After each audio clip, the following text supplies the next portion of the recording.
tornando gasi unu pagu serramos sa questione dei sportellos linguisticos, poten essere Ettore un'occasione di tribaglio questi sportellos e attualmente pruso manco cantos operadores tenides in attivo.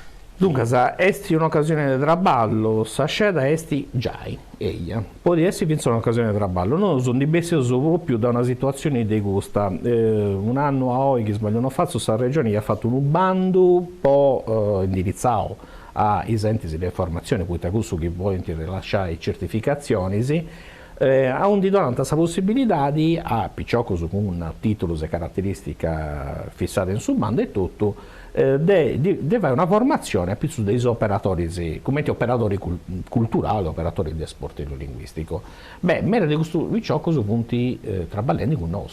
Dunque, chi sa pregunta esti, cioè, esti finza su un'occasione di traballo, la risposta è già, e questa è la dimostrazione pratica che gli operatori con una formazione che precisa a pezzo dessa lingua sarda possono lavorare entro dei sportelli. E noi teniamo come collaborazione teniamo una ventina di viciocchi, che qualcuno lavora di ora con noi, che qualcuno è ad incarrerato a cane, dunque questi sono opportunità.